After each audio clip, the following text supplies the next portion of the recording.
بتحكي صاحبة القصة وبتقول: أنا عمري ما كنت أتخيل إنه كل ده يحصل مع ابن سلفتي اللي كان عمره 16 سنة.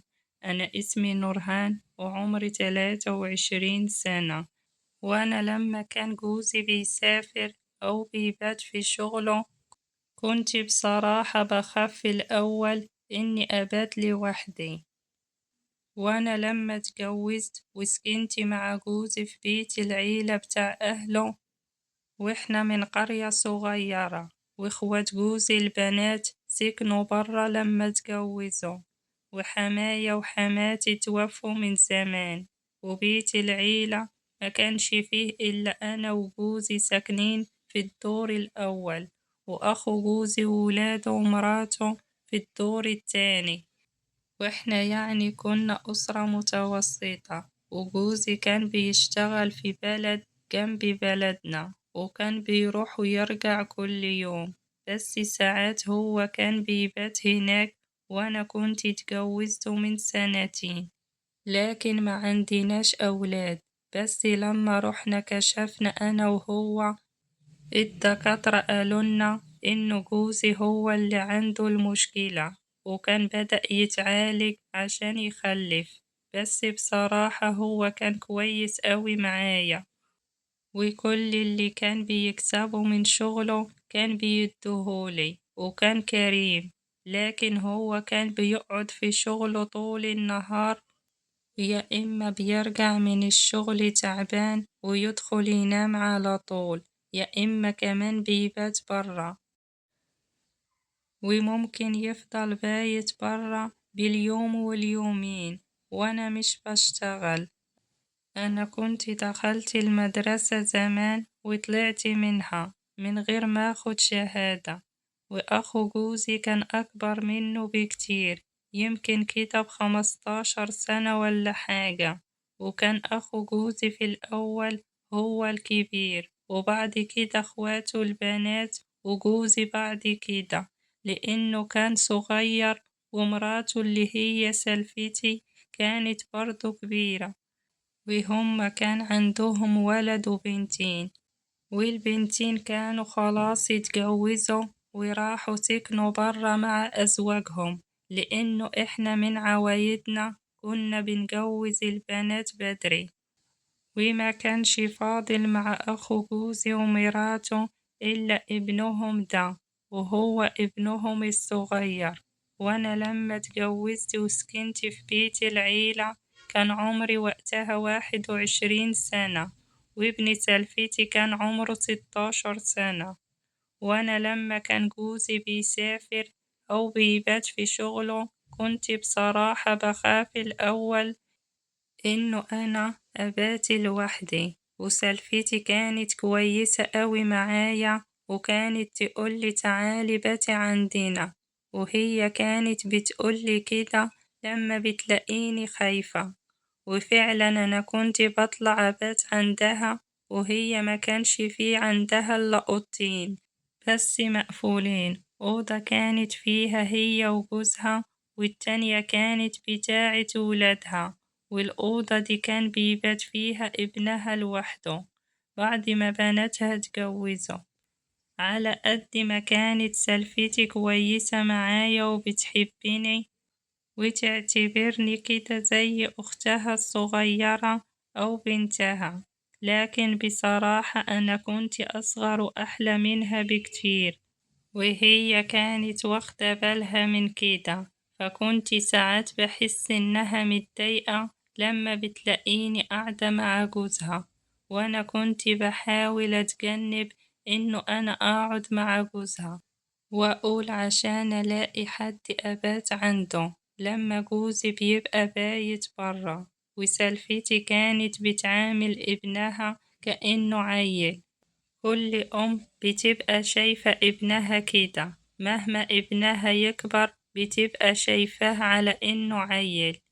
فكانت بتخليني أبات معاه في الأوضة بتاعته. ما هي الأوضة دي كان فيها في الأول إخواته البنات اللي اتجوزوا ومشيوا، وطبعا أنا كنت بتكسف أوي لكن كان بيقعد يتكلم معايا كتير وما كانش بينام على طول، وهو كان مختلف عن جوزي خالص، وكان صغير ومتعلم وبيعرف يتكلم كويس أوي، وكمان بيلبس حلو، وكان غير جوزي اللي ما كانش بيعرف حتى يفك الخط. وطول النهار بقى كان جوزي في الشغل ولبسه متبهدل وما بيعرفش حتى يقول كلمتين على بعض. لكن ابن سلفتي كان غير جوزي وكان غير كل الأولاد اللي في القرية عندنا، وهو كان على طول ماسك التليفون يا إما قاعد قصاد الكمبيوتر بتاعه، وكان شاطر قوي في حاجات كتيرة. وشوية شوية أنا بقيت بحب أتكلم معاه، وكنت لما ببات عندهم بنفضل ندردش ونتكلم أنا وهو. وكان لما بيروح يشتري لمامته حاجة بيفوت عليا ويشوفني إذا كنت عايزة حاجة يجيبها لي معاه ولا لأ. ومن هنا كتر كلامنا أنا وهو، وكترت قعدتنا سوا، وكتر بياتي عندهم خلاني أنا وابن سلفتي بقينا نحب بعض، وبدأت علاقتنا ببعض تتطور شوية شوية. وكان بدأ يحصل تجاوزات لما كنت بطلع أبات عندهم، واستمرينا على كده فترة. لكن بعد كده أنا بدأ ضميري يأنبني، وكنت بقعد أفكر إنه اللي أنا بعمله ده حرام وغلط. وكل مرة كنت بطلع عندهم كنت بنزل شقتي وببقى زعلانة، وكنت بقول بيني وبين نفسي دي آخر مرة وأنا خلاص هبطل أطلع أبات عندهم. لكن ما كنتش بقدر أبطل، وكنت برضو بطلع تاني، لأن بيني وبينكم الوحدة صعبة، وأنا كنت طول النهار والليل قاعدة لوحدي. وطبعا ما كانش في حد خالص ممكن يفكر إنه في حاجة ما بيني وبين ابن سلفتي. محدش من البيت كله كان ممكن يخطر على باله حاجة زي كده. وشوية شوية اتطورت علاقتي بابن سلفتي، وبقيت على طول يا إما بكلمه ويكلمني في التليفون، يا إما بطلع بابات عندهم، يا إما كمان كان بيجيلي وجوزي في الشغل.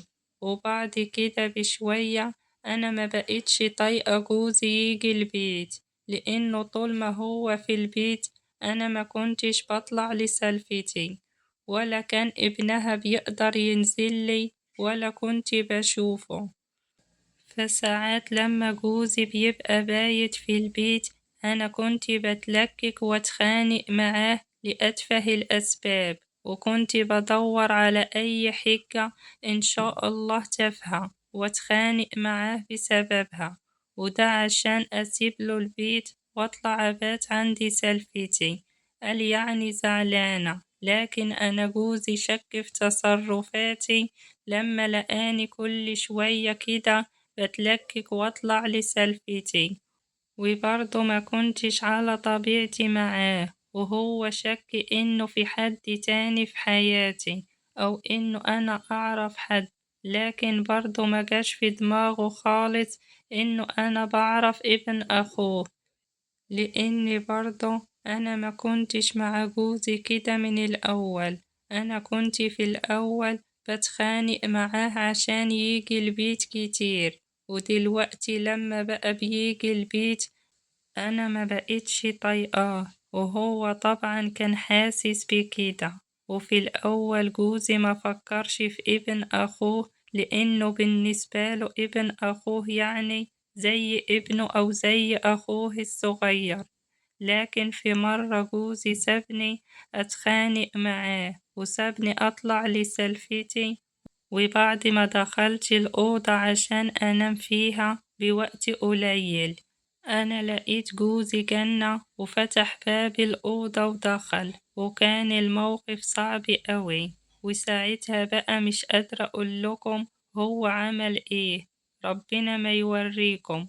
طلقني ورجعني لبيت أهلي، وده طبعا بعد ما البلد كلها اتفرجت عليا وعرفت إنه أنا اتطلقت ليه.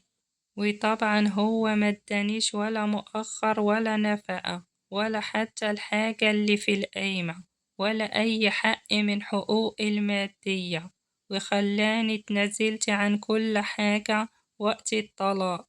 ودلوقتي أنا عايشة مطلقة بقالي كام شهر في بيت أبويا، وأنا ندمانة كل الندم على الغلطة اللي أنا عملتها، ومش قادرة أقولكم إزاي أنا أهلي نفسيتهم تعبانة وحالتهم عاملة إزاي بسبب الفضيحة اللي اتفضحوها قصاد أهل البلد كلها.